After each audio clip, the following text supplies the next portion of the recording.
अहिल्यानगर जिल्ह्यातील पाथर्डी तालुक्यात गेल्या 8 दिवसापूर्वी झालेला मुसळधार पाऊस आणि त्यामुळे नद्यांना आलेले मोठमोठे पूर हे ताजे असताना गेल्या 2-3 दिवसापासून पुन्हा एकदा सुरू असलेला संततधार पाऊस आणि आज पुन्हा एकदा जोराचा पाऊस यामुळे पाथर्डी तालुक्यातील शेतकऱ्यांचा अक्षरशः कणाच मोडला आहे। यात पाथर्डी तालुक्यातील त्रिभुवनवाडी येथील फळबागांचे मोठे नुकसान झाले असून त्रिभुवनवाडी येथील खडक वस्तीवरील महादेव बारकू कारखिले या शेतकऱ्याच्या डाळिंब शेतीचे मोठे नुकसान झाले आहे।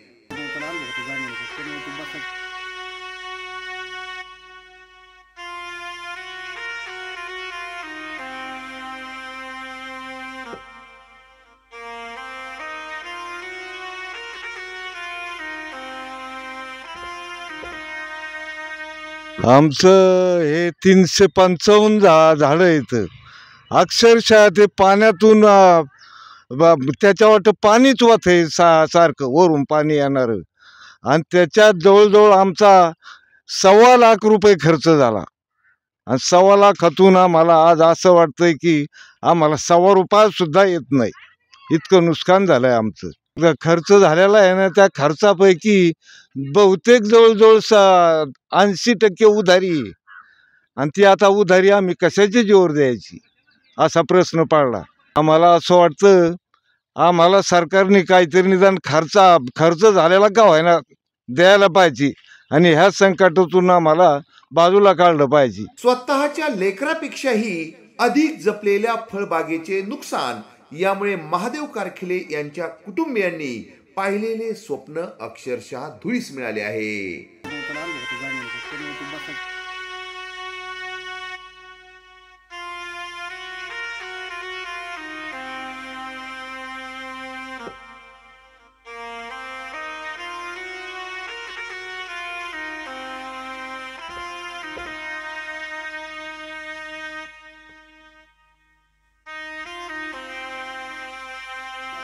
आमचे हे 400 झाडं आहेत।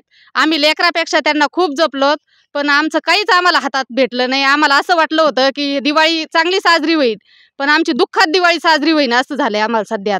आता ह्या पावसामुळं आमचे सगळे फळांची नुकसान झाली, खाली पडलेत फळं, पण आम्ही कच्चे फळं तोडू राहिले तर बाहेर फेकू राहिले। ते पाण्याने पाहणं आमची कशी अवस्था झाली ही सध्या। मी सरकारला विनंती करते त्यांनी आम्हाला मदत करावी आणि ह्या संकटातून आम्हाला त्यांनी बाहेर करावे। खरं तर डाळिंब विकण्यासाठी अजून 15 दिवस ते 1 महिन्याचा कालावधी अपेक्षित होता, मात्र गेल्या काही दिवसापूर्वी झालेला मुसळधार पाऊस आणि त्यात पुन्हा गेल्या 2-3 दिवसापासून सुरू असलेला संततधार पाऊस यामुळे डाळिंबाला मोठ्या प्रमाणावर काळे डाग पडले आहेत, तर अनेक डाळिंबे फुटली आहेत। त्यामुळे ही डाळिंबे तोडून फेकण्याची वेळ त्रिभुवनवाडी येथील शेतकऱ्यावर आली आहे।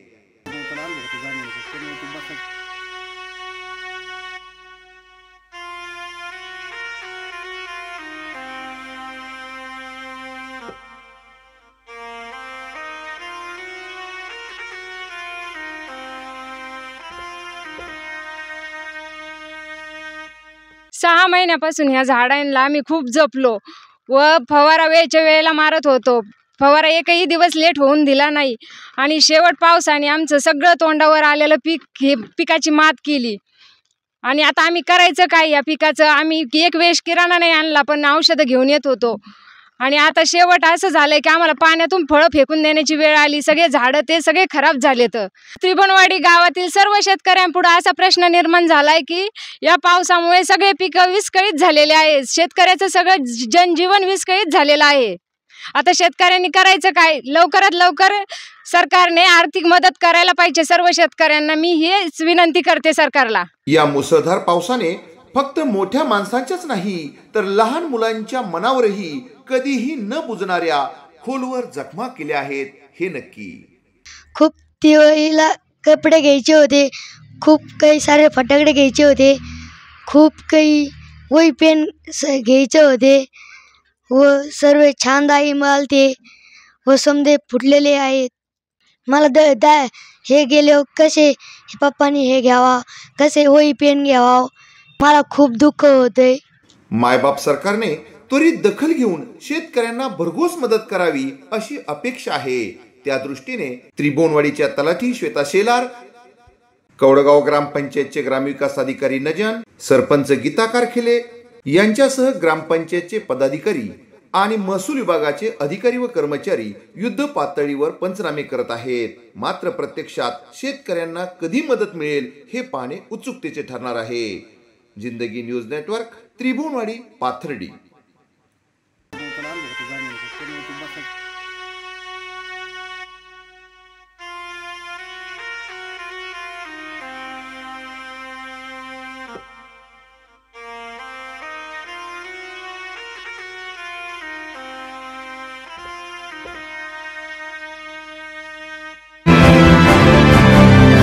शैक्षणिक, सामाजिक, राजकीय घडामोडींचे आपले हक्काचे व्यासपीठ, सत्य आणि परखड बातम्यांसाठी जिंदगी न्यूज नेटवर्क.